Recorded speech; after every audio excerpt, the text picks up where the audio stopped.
शंकर लाल जी ने एक ऐसी साधारण सी दुकान खोली जिसके अंदर जो भी एक आदमी घुसता था, कदम लेता था, वो वैसे ही दूसरा आदमी बन जाता था और बाहर रोते हुए निकलता था।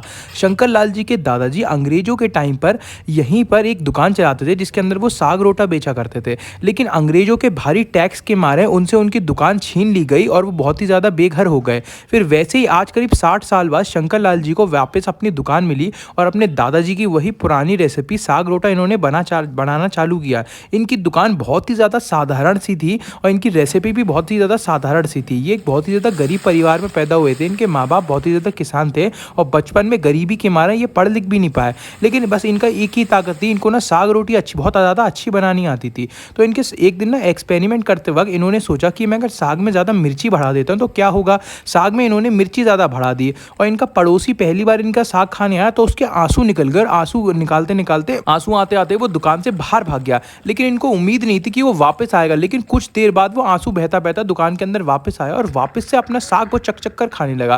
फिर वैसी आस पड़ोस में जैसी ये खबर फैल गई, सब लोग इनकी दुकान पर आने लगे और सब लोग दुकान पर रोने लगे, आंसू बहाने लगे, लेकिन आंसुओं से ही खाने लगे। इनकी दुकान इतनी ज़्यादा फेमस हो गई कि यहाँ पे सब लोग आंसू बहाने आते और चैलेंज लगाते कि किसके ज़्यादा आंसू बहेंगे। धीरे धीरे दुकान इतनी ज़्यादा प्रसिद्ध हो गई कि इनको एक दिन रशिया से ऑफर आया। रशिया में ना फूड फेस्टिवल होता है जहाँ पे बहुत सारे लोग अपना दुनिया का सबसे तीखा खाना लेके आते हैं। तो ये भी वहाँ पे गए। ये इनके वहाँ पे वो साग रोटी खाने के बाद सारे रशियंस के आंसू निकल गए। फिर उसके बाद ये वहाँ पे फर्स्ट प्राइज जीत गए और रशिया के जो प्रधानमंत्री थे व्लादिमीर पुतिन जी, उनसे भी मिले और उन्होंने भी इनके साग रोटे खाए और रशिया के प्रधानमंत्री जी के भी आंसू निकल गए। उसके बाद दुनिया भर की प्रसिद्धि प्राप्त करने के बाद आज वापस अपनी दुकान पर हैं और अपने साग रोटे बनाते हैं और लोगों को बहुत ही ज़्यादा पसंद आते हैं। हजारों लोग इनके फ़ैन हैं। बड़ी दूर दूर से लोग यहाँ पे साग रोटे खाने आते हैं। मक्के की रोटियाँ होती हैं, साग होता है तीखा वाला, जिसको खाने के बाद आंसू निकल जाते हैं। अच्छे अच्छे लोगों के यहाँ पे आंसू निकले हैं।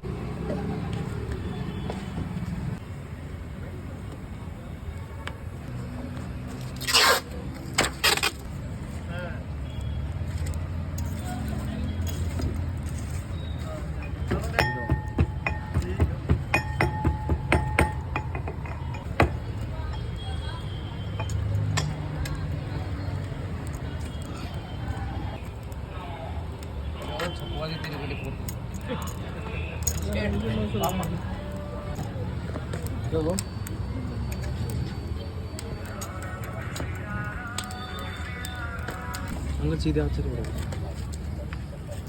ठीक।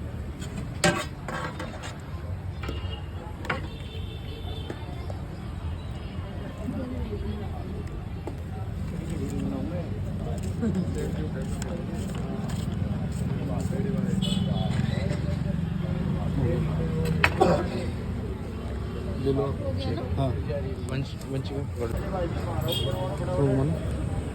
घुमा दो।